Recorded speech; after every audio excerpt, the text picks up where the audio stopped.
State बनाने का कोशिश किया जा रहा है। जिस पुलिस स्टेट में पुलिस अगर किसी भी आम आदमी पे कोई धारा लगाए तो आज के समय से ये नियम एक तरीके से लगाने का कोशिश किया जा रहा है कि वो आम आदमी, वो आम नागरिक वो प्रूफ करे कि वो इनोसेंट है।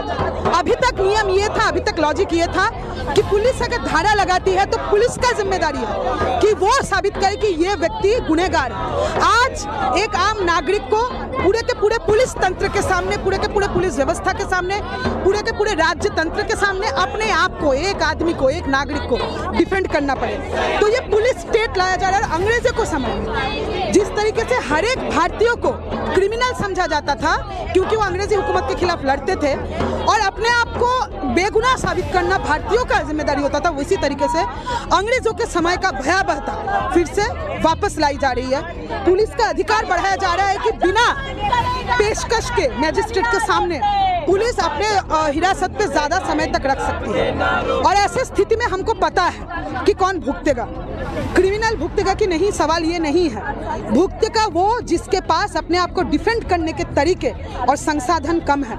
मतलब गरीब लोग, मतलब मजदूर, मतलब दलित और मुसलमान। तो ये तो कहीं से भी एक लोकतांत्रिक देश, एक वेलफेयर स्टेट, एक संविधान से चलने वाला स्टेट का ये स्वरूप कतई नहीं होना चाहिए। ये जो सरकार आई ये कह कर के ये कानून लाया गया कि भाई जो औपनिवेशिक कानून था वो अंग्रेज़ों का बनाया हुआ था और उसको बदलने के लिए हम नया क्रिमिनल कोड ला रहे हैं। लेकिन सबसे पहली बात कि इस कानून को लेकर के संसद के अंदर कोई चर्चा नहीं हुई। ये बिल तब पास किया गया जब हमारे कई सारे सांसदों को एक तरीके से संसद भवन से निकाला गया। तो सबसे पहली बात कि ऐसी कौन सी बात है कि सरकार जो है बिना डिस्कशन के, बिना बातचीत, बिना चर्चा से के चुपके से कानून लाना चाहती है और देश के नागरिकों के ऊपर थोपना चाहती है ना, समझौता के बाद है ना। दूसरी बात यह है कि हम देख रहे हैं कि भाई जो बात कही जा रही थी कि औपनिवेशिक कानून से वो अलग है, लेकिन सवाल इस बात का है कि इस कानून के आने के बाद इस देश के नागरिकों के अधिकार, इस देश के नागरिकों की स्वतंत्रता और अधिक बाधित होगी। हम जानते हैं कि किस तरीके से इस कानून के आने के बाद बिना किसी को भी उठाया जा सकता है ना।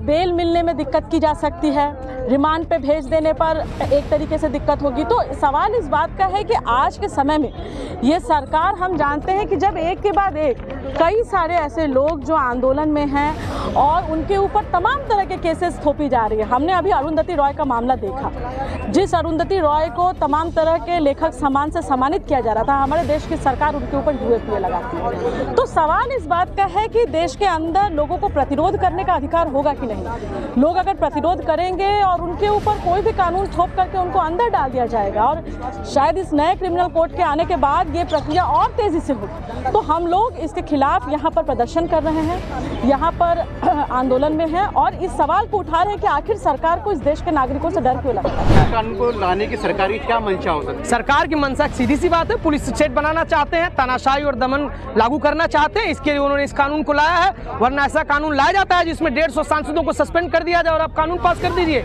इसलिए इसकी पूरी मंशा है, मोदी सरकार एक तरीके से और ज्यादा दमनात्मक रुख अपनाना चाहती है। जो हमने देखा पिछली सरकार में किसानों के ऊपर जो दमन किया गया, महिला आंदोलन पहलवानों के ऊपर जो दमन किया गया, तमाम छात्रों के ऊपर जो दमन किया गया, उसको और मजबूत करना चाहती है, उसी के लिए है। सरकार दावा कर रही है कि देश में बढ़ती जो आपराधिक गतिविधि है उसको रोक।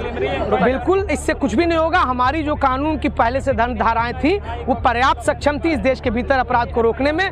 उनको ठीक से लागू नहीं करना, उसकी कमियों को दूर करने के बजाय ये जो दिखावा करते हैं, जो मोदी सरकार की हमेशा से रही है। इसीलिए हम कह रहे हैं कि जिस तरह से इन्होंने 3 कृषि कानून लाए, यही सब दावे वो कर रहे थे कि किसानों के हित में ये है वो है, उसी तरीके से 3 जो है अपने कानून लेकर के आ गए हैं। ये उसी तरीके से जैसे खुद किसान उस समय कह रहे थे कि नहीं जी हमको आपका हित नहीं चाहिए, आपका ये सारे कानून किसानों के खिलाफ है। जनता भी यही कह रही है कि नहीं इससे नहीं है, इसको वापस लिया जाना चाहिए। इसमें पहली बात तो इस चीज़ को कोई डिनाई नहीं कर रहा है कि जो अभी का व्यवस्था है, क्रिमिनल लॉज हैं, उनमें सुधार की ज़रूरत नहीं है, उनमें एकदम सुधार की ज़रूरत है।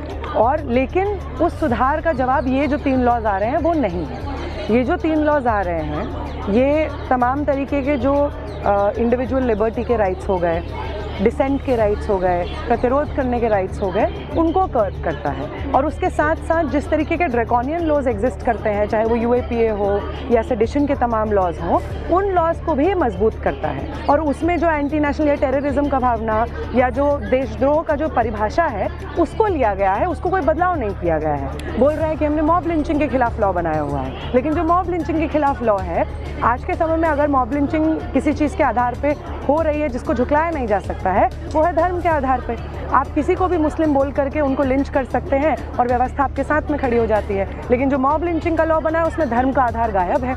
हम देख रहे हैं डिटेंशन की जो अवधि है उसको बढ़ा दिया गया है, 60 से 90 दिन का डिटेंशन का अवधि बढ़ा दिया गया है। प्रोटेस्टर्स को जो राइट्स हैं वो ख़त्म कर दिए गए हैं। पुलिस के इंक्वायरी में भी जो डिटेनीज होते हैं उनको जो राइट्स हैं उनको ख़त्म करने की कोशिश की जा रही है।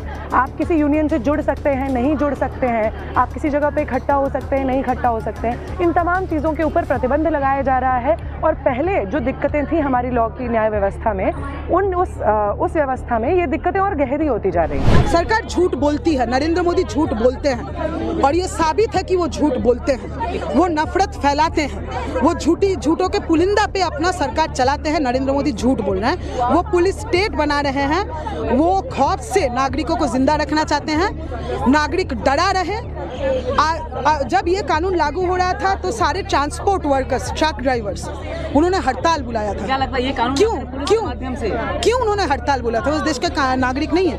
वो कह रहे हैं कि जिस तरीके से ये ट्रक ड्राइवर्स पे, ट्रांसपोर्टर्स पे लागू होगा, एक भयावह स्थिति होगा उन लोगों के लिए, तो ये कानून वापस लिया जाए। तो क्या लगता है कि सरकार चाह रही है पुलिस के माध्यम से जो जनता है, जो उनका विरोध, सरकार का विरोध करती है, उसके पे कार्रवाई कर सकते? एकदम। आप अगर असहमति रखते हैं, अगर आप नीट पेपर लीक के खिलाफ शिक्षा मंत्रालय पे प्रोटेस्ट करना चाहते हैं और पुलिस ने आपके ऊपर कोई भी धारा लगा दिया, तो आप अगर छात्र हैं और आप अन्याय के खिलाफ बोल रहे थे तो आप जेल में सड़ते रहिए। नीट पेपर लीक का गुनहगार पकड़ा नहीं जाएगा, वो ऊपर बैठा हुआ है, वो मंत्रालय में बैठा हुआ है, लेकिन वो आम नागरिक जो सड़क पे उतर के बात करेगा वो पकड़ा। देखिए, मोदी जो है वो, अगर आप उनके पॉलिटिक्स को भी देखेंगे तो उनका पॉलिटिक्स कभी आपको ऐसा नहीं दर्शाएगा कि वो लोकतंत्र में मानते हैं, वो लोगों की बात सुन करके सुलझाना चाहते हैं मुद्दे। वो हमेशा से ही खुद को एक राजा समझते हुए आए हैं। उनको हमेशा से लगा है कि पार्लियामेंट में जो उनके बीजेपी के लोग बैठ रहे हैं, बाकी लोग बैठ रहे हैं, वो दरबारी का काम करे, जनता का मुद्दा उठाने का काम ना करे।